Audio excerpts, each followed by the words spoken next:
spiders come in many different colors. Some are spotted.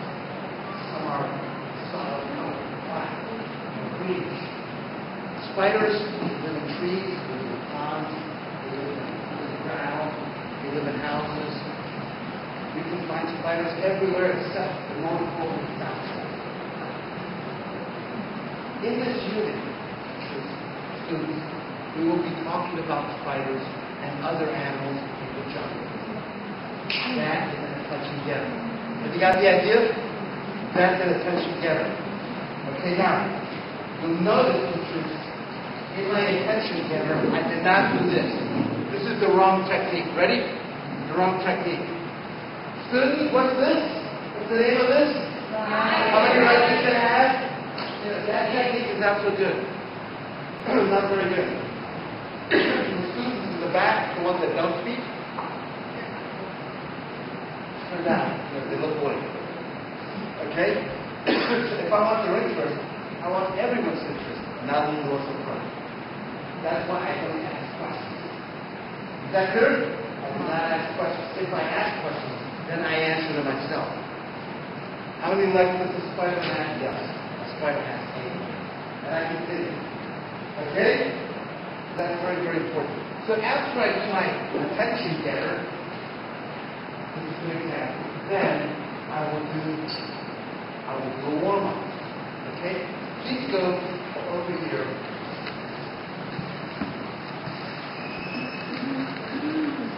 Page 110.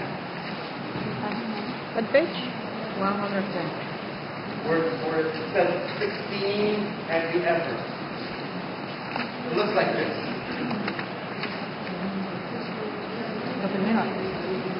Okay?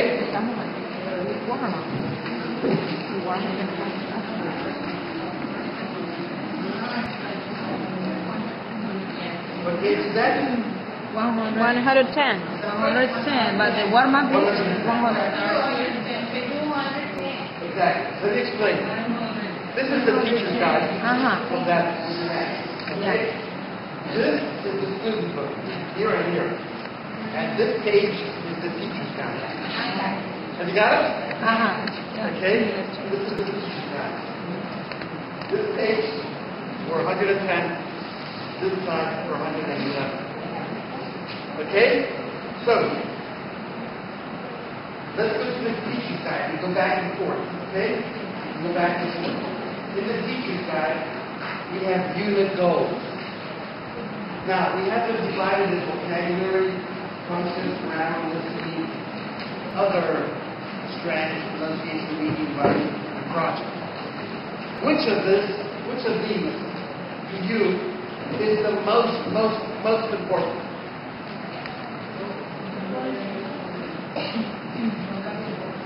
You think it's vocabulary? You think it's what? Yes. But one is above the others. Which one is it? The language function. The language function, watch this. The language function, I can turn them around and state them as my competencies. For example, at the end of this unit, my students, if I go through the open sequence over here,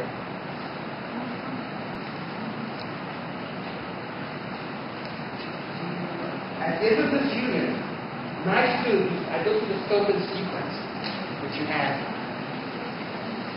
My students will be able to talk about activities they have done or have not done. They will be able to talk about it. Okay?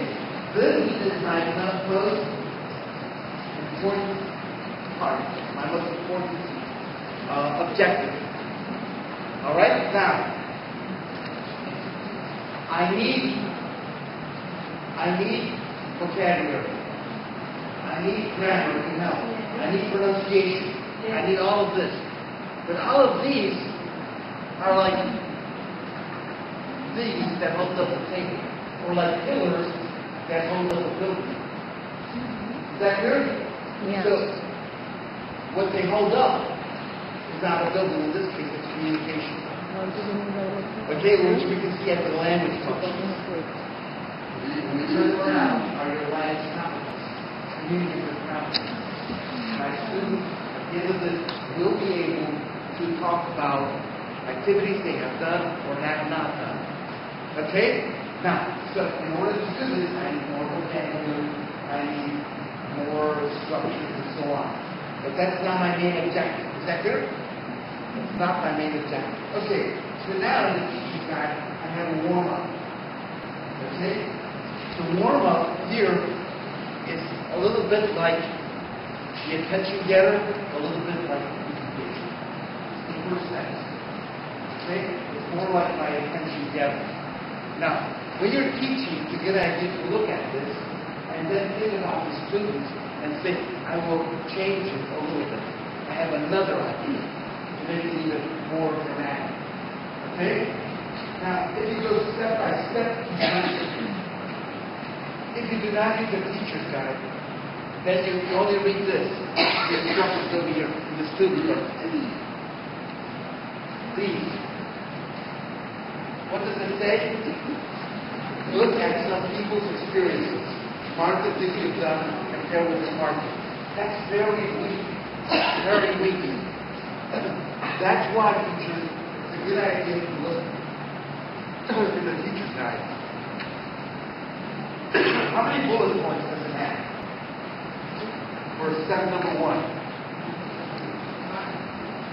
1, 2, 3, 5 bullet points. That means there are many different steps that we can take. This is part of the presentation. It's not one activity, it's several.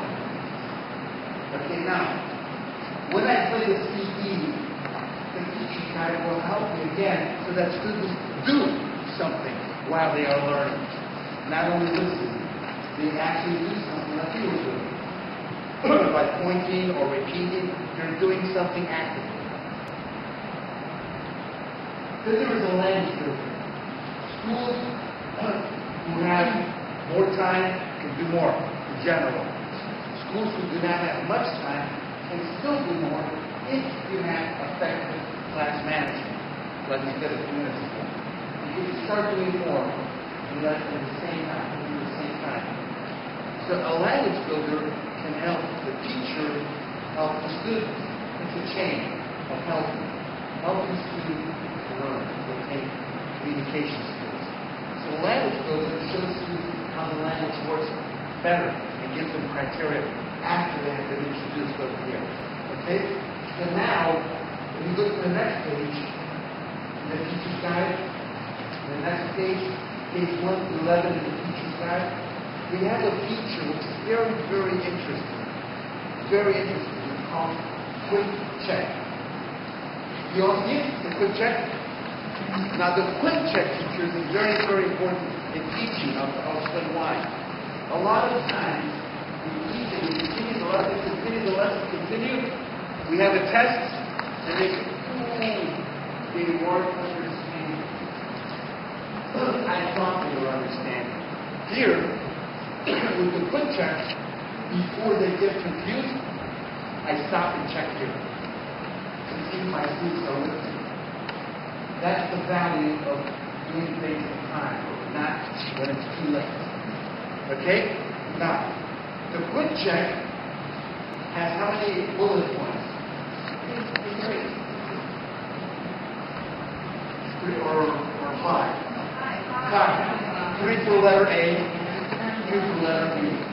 So teachers, if I didn't use material like this, then I would only use this, and it would be very little. This, teachers, is only answering questions. It's not really making students think. It's not making them participate. So this is going to make the class much more dynamic because students feel they are learning something. They are doing something. Okay, now we come to pair work over here.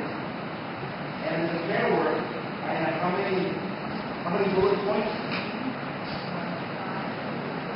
5. And if I consider on playing the CD, I would have 7 different steps. As you can see, this is what I was talking about, having several steps to really get real practice, a lot of practice. Now this is, what kind of practice is this? this controlled or semi-controlled? Letter A. Semi. Ask and answer questions about the people. The people in the story. Is that controlled or semi-controlled? Semi-controlled. That's control, right? Letter A is control. Right? Because there's only one right answer. Like, has Greta ever gone bungee jumping? And listening to the dialogue, you will discover that she has. Semi to the person in specific. Okay? This is about experiences that people have had. Experiences out of the ordinary.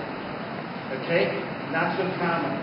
Because when you use present perfect in this case, like have you ever, it's not for the ordinary things. It's for something that's not so ordinary. Okay? Like have you ever eaten snake? It's out of the ordinary, you know what I mean? Have you ever eaten grasshopper? No? I have. I've eaten grasshopper. Have you ever eaten ostrich? No? Believe it or not, I have. But I'm not eating snake. Anyway, this is what this is about. You need to do too fast. But that's what this is about. Okay? So when I do parallel, has Greta ever gone bungee jumping? The answer is yes. Okay? Yes, she has. That here is control practice. Okay? And letter B, ask and answer about yourself. Have you ever eaten snake? Is that control or semi? That's semi-control, right? That's semi. No? Okay. Alright, so see, you guys should know both answers are correct. Okay? But it's also becoming personalized. I'm starting to communicate something real. Okay, now, turn the page over. And in the system, what do we have?